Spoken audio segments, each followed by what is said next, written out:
I'd like to introduce you to Abbeyfield House in Armstrong. And today we're going to do a presentation you'll never forget.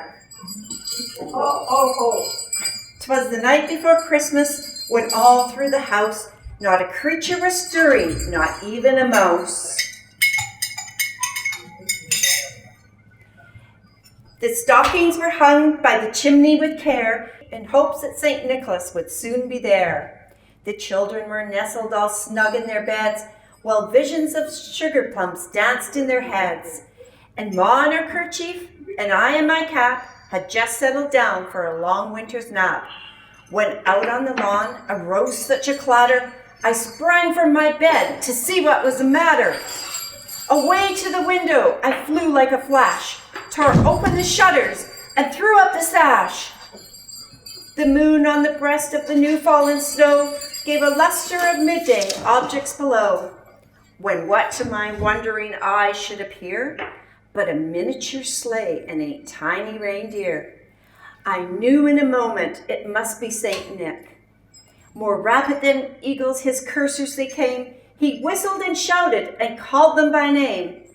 Now Dasher!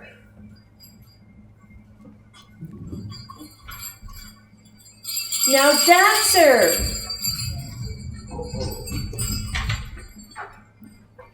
Now Prancer! And Vixen! Vixen! Now on Cupid!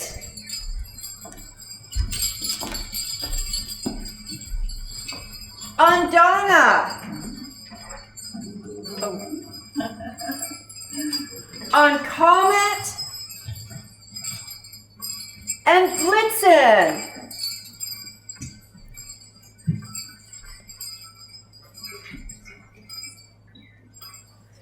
And the most famous reindeer of all, Rudolph.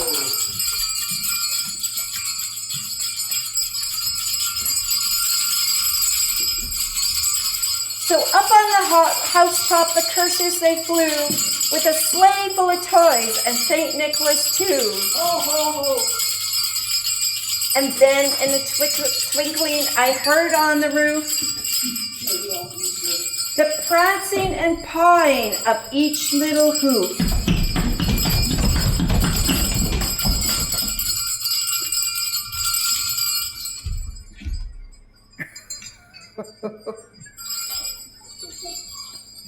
As I drew in my head and was turning around, down the chimney St. Nicholas came with a bound. Whoa. He was dressed all in fur from his head to his foot. His clothes were all tarnished with ashes and soot. He didn't even clean her chimney.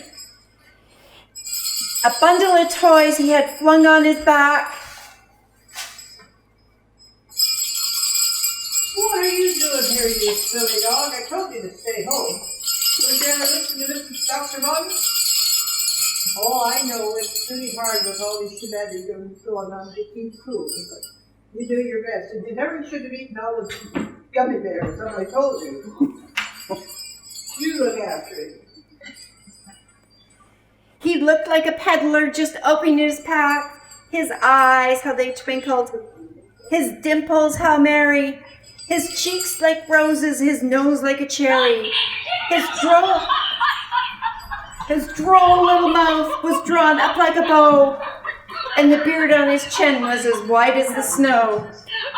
The stump of his pipe he held tight in his teeth. The smoke encircled his head like a wreath. He had a broad little face and a round little belly that shook when he laughed like a bowl full of jelly.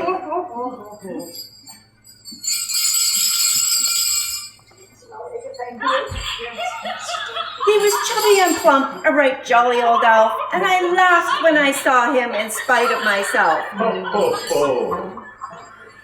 Soon gave me to know I had nothing to dread. He spoke not a word, but went straight to his work. He filled all the stockings.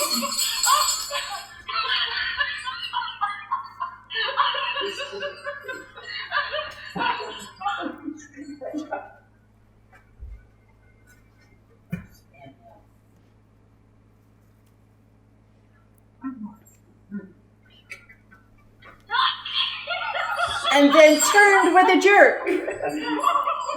For heaven's sake, did somebody come and look after this silly creature before he has another hissy fit?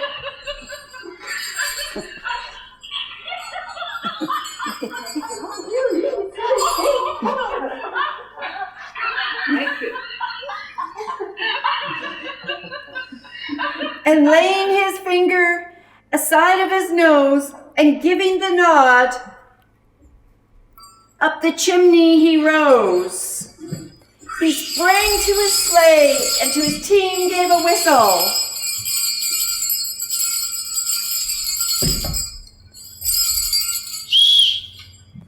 And away they all flew like the down of a thistle. This way, Brown.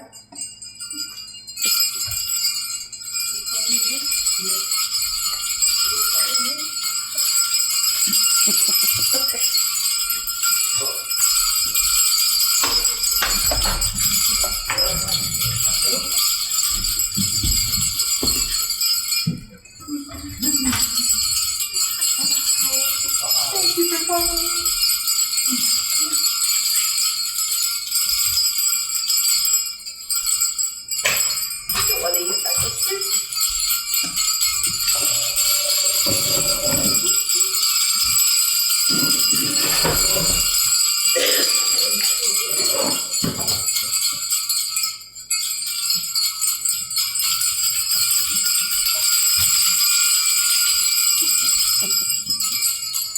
But I heard him exclaim, ere he drove out of sight, "Happy Christmas to all, and to all a good night."